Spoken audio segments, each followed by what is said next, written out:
But ಇವಾಗಂತೂ ನಿಮಗೆ ಆ ಬಣ್ಣ ಥೆರಪಿನಲ್ಲಿ ನೀವು ಆರಾಮಾಗಿದ್ದೀರಾ sir? 95% I can resolve sir. ಆಮೇಲೆ ರೀಸೆಂಟ್ ಆಗಿ ನಮ್ಮ ದೊಡ್ಡ ಮಗನಿಗೆ, ನಾನು ಚಿಕ್ಕ ಮಗಂದು ಹೇಳ್ತಾ ಇದ್ನಲ್ಲ, ಯಾಕಂದ್ರೆ ಅವರು ನಮಗೆ ಲ್ಯಾಕ್ಸೋಪೆಗ್ ಅಂತ ಒಂದು ಪೌಡರ್ ಕೊಡ್ತಾರೆ. ಆ ಪೌಡರ್ ನೀರಲ್ಲಿ ಹಾಕಿ ಕುಡಿಸ್ಬೇಕು. ಅದು ಕುಡಿಸಿದಾಗ ಆಗುತ್ತೆ, ಮತ್ತೆ again next day same issue.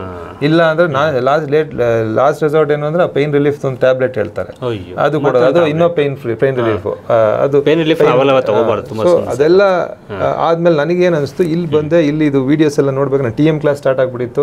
ಅವಾಗೆಲ್ಲ ಅವ್ರು ನನ್ನ ಫೀಡ್ಬ್ಯಾಕ್ ಕೊಟ್ಟಿದ್ದೀನಿ ನಾನು ಆ್ಯಕ್ಚುಲಿ ನಮ್ಮ ಗುರುಗಳಿಗೆ ಲೈವಲ್ಲಿ ಅಲ್ಲಿ. ಬಟ್ ಪರ್ಸನಲಿ ಅವ್ರಿಗೆ ಗೊತ್ತಿಲ್ಲ ಅದು, ಯಾಕಂದ್ರೆ ತುಂಬಾ 1000 ಜನ ಫೀಡ್ಬ್ಯಾಕ್ಸ್ ಕೊಟ್ಟಿರ್ತಾರೆ ಅವ್ರಿಗೆ. ಸೊ ನಾನು ನನ್ನ ಮಗನಿಗೆ ಸಿಂಪಲ್ ಮಾಡಿದ್ದು ಸ್ಟಮಕ್ ರಿಫ್ಲೆಕ್ಸ್ಗೆ ಬ್ಲ್ಯಾಕ್ ಆಗಕ್ಕೆ ಶುರು ಮಾಡಿದೆ. ಸ್ಟಮಕ್ ಆರ್ಗನ್ ರಿಜೆನಿವೇಟ್ ಆಗಕ್ಕೆ ಶುರು ಆಯ್ತು. ಈ ಸ್ಟಾರ್ಟೆಡ್ ಗೋಯಿಂಗ್ ಟು ಮುಂಚೆ ಅಂದ್ರೆ ಏನಾಗಿತ್ತು, 5 days once 4 days once ಈ ತರ ಇತ್ತು. ಕೆಲವರಿಗೆ ಇದೆ ಈಗ once in 2 days minimum at least ಹೋಗ್ತಾನೆ. ಇನ್ ಬಿಟ್ವೀನ್ ನನಗೆ ಒಂದು ಪ್ರಾಬ್ಲಮ್ ಶುರು ಆಗಿತ್ತು. ಒಂದು 5 days ಆದ್ರೂ ಹೋಗಕ್ಕಾಗಿಲ್ಲ. ಸ್ಟಮಕ್ ಪೈನ್ ಸ್ಟಾರ್ಟ್ ಆಗೋಗಿತ್ತು. ಮೋಸ್ಟ್ಲಿ ಅದಲ್ಲೇ ಕಂಜೆಷನ್ ಆಗ್ಬಿಟ್ಟಿತ್ತು. ಅದಕ್ಕೊಂದು ರೆಮಿಡಿ ಬಂತು ನಮಗೆ. ಪರ್ಪಲ್ ನೀವು ಹಿಂಗೆ ಹಾಕಿದ್ರೆ ಆ ಗುದದ್ವಾರ ನಿಮಗೆ ಫುಲ್ ಈ ರೈಟ್ ಇಂಡೆಕ್ಸ್ ಫಿಂಗರ್ ಬ್ಯಾಕ್ ಸೈಡ್ಗೆ ಪರ್ಪಲ್ ಲೈನ್ ಹಾಕಿದ್ರೆ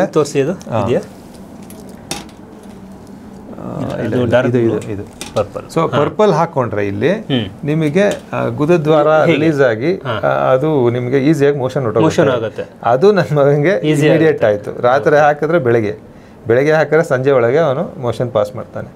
ಸೊ ಅದೊಂದು ಹೋಗ್ತಾನಲ್ಲ ಈಗ ಅಂದ್ರೆ ವಿತೌಟ್ ಮೆಡಿಸಿನ್ ಹೋಗ್ತಾನೆ sir. That is important. Laxopeg powder ಹಾಕ್ಬೇಕಾಗಿತ್ತು, ಇಲ್ಲ ಟ್ಯಾಬ್ಲೆಟ್. ಅದು ಏನು ನಾವು ಮಕ್ಕಳಿಗೆ ರೀಸೆಂಟ್ ಆಗಿ ನನ್ನ ಮಗ 9th ಸ್ಟ್ಯಾಂಡರ್ಡ್, ಅವನು ಇದು ಅವನಿಗೆ probably viral infection, food poison ಇಂದ ಆಯ್ತು. ಜ್ವರ ಬಂತು ಅವನಿಗೆ. ಆಕ್ಚುಲಿ NCC ಇದು ಸ್ಕೌಟ್ಸ್ ಅಲ್ಲಿ ಇದ್ದಾನೆ. ಕ್ಯಾಂಪ್ಗೆ ಹೋಗ್ಬೇಕಾಗಿತ್ತು. ಕ್ಯಾಂಪ್ ನೆಕ್ಸ್ಟ್ ಡೇ ಮಾರ್ನಿಂಗ್ ಇತ್ತು, ಬಟ್ ಕ್ಯಾನ್ಸಲ್ ಆಯ್ತು ಅನ್ಫಾರ್ಚುನೇಟ್ಲಿ. ಬಟ್ ನಮ್ಮ ಮನೇಲಿ ಪ್ಯಾನಿಕ್ ಆಗ್ಬಿಟ್ರು. ದೋ she knows what I am doing, though she has experienced that pain relief from this simple ಇದು ರೆಮಿಡಿ ನಲ್ಲಿ, ಬಟ್ ಸ್ಟಿಲ್ ಶಿ ವಾಸ್ ಪ್ಯಾನಿಕ್ಡ್. ಇಲ್ಲ ಡೋಲೋ ಕೊಟ್ಬಿಡೋಣ, ಪೈನ್ ಬಾಡಿ ಪೈನ್ ಬರುತ್ತೆ, ಇಲ್ಲ ಡಾಕ್ಟರ್ ಹತ್ರ ಹೋಗ್ಬಿಡೋಣ. ನಾನು ಹೇಳಿದೆ, ನನಗೆ ಕಾನ್ಫಿಡೆನ್ಸ್ ಬಂದ್ಬಿಟ್ಟಿದೆ ಆಲ್ರೆಡಿ. ನಾನೇನು ಬಸವರಾಜ್ ಸರ್ ನಂಬ್ಕೊಂಡೇ ಇರ್ಬೇಕು ಅಂತಿಲ್ಲ. ಅವ್ರದ್ದು ಏನೇ ಅದಿತ್ತಲ್ವಾ, ನೀನೇ ಆಗ್ಬಿಡಪ್ಪ, ನಿನ್ನ ಮನೆ ನೀನೇ ಹೀಲರು. ಸೊ ನನಗೆ ಕಾನ್ಫಿಡೆನ್ಸ್ ಇದೆ, ನಾನಿಲ್ಲ, ಸ್ವಲ್ಪ ಕಾಮ್ ಆಗಿರೋ, ಲೆಟ್ ಮೀ ಟ್ರೈ ಅಂದ್ಬಿಟ್ಟು ಅವನಿಗೆ 1 or 2 ಫೀವರ್ ಹೋಯ್ತು. ಈಗೆಲ್ಲ ಕಾಮನ್ ಆಗ್ಬಿಟ್ಟಿದೆ 100+ fever, because of the food habits ಇರ್ಬೋದು, ಹೈಬ್ರಿಡ್ ಫುಡ್ಸ್ ತಿಂತಾ ಇರೋದಿರ್ಬೋದು. ಸೊ ನಾನು ಅವನಿಗೆ ಫುಲ್ ಎಲ್ಲ ಟಿಪ್ಸ್ಗೆ ಬ್ಲ್ಯಾಕ್ ಹಾಕಿದೆ.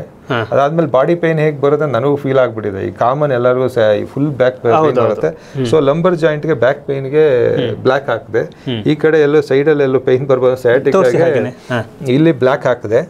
ಇಲ್ಲಿ 2 ಸ್ಕೈ ಬ್ಲೂ ಹಾಕಿದೆ, ಇದು ಪೈನ್ಗೆ. ಅದಾದ್ಮೇಲೆ ಕುತ್ತಿಗೆಯಿಂದ ಕೆಳಭಾಗಕ್ಕೆ ಏನು ಪೈನ್ ಬರಬಾರ್ದು ಅಂತ ಇಲ್ಲಿ 2 ಪರ್ಪಲ್ ಲೈನ್, ಒಂದು ಸ್ಕೈ ಬ್ಲೂ ಲೈನ್, ಒಂದು ಅದನ್ನ 2 ಹಾಕಿದೆ. ಸೊ ಬ್ಯಾಕ್ ಪೈನ್ ಅಲ್ಲಿಗೆ ಕಂಟ್ರೋಲ್ ಆಗುತ್ತೆ. Though it won't reduce complete 100%, but ಅದು ಆ ಶಕ್ತಿ ಕೊಡುತ್ತೆ ನಿಮಗೆ.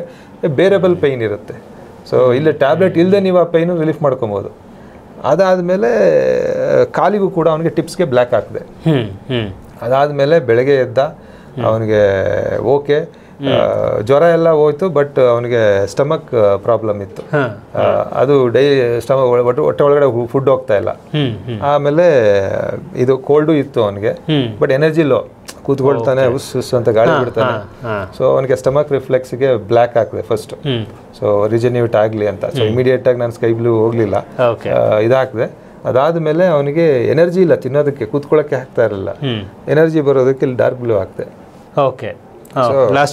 ಅಷ್ಟು ಒದ್ದಾಡ್ತಾ ಇದ್ದು ಅಂತ ಬಂದ್ಬಿಟ್ಟು, ಪಾಪ ಲ್ಯಾಪ್ಟಾಪ್ ಲಾಗಿನ್ ಮಾಡ್ಕೊಡು, ನಾನು ಎಕ್ಸ್ಪ್ಲೋರ್ ಮಾಡಬೇಕು ಅಂದ. ಅಲ್ಲ, ಓದ್ತಾ ಇದ್ದಾನೆ. ಸೊ ಏನಾದ್ರು ಲಾಗಿನ್ ಮಾಡೋಣ, ಇದು ನೋಡ್ತೀನಿ, ಸ್ಟಡಿ ಮೆಟೀರಿಯಲ್ಸ್ ನೋಡ್ತೀನಿ, ಅಥವಾ ಏನೋ ಗೇಮ್ಸ್ ಆಡ್ತೀನಿ, ಏನೋ ಒಂದು. ಇದು ರೈಟ್ ನ್ಯೂಸ್.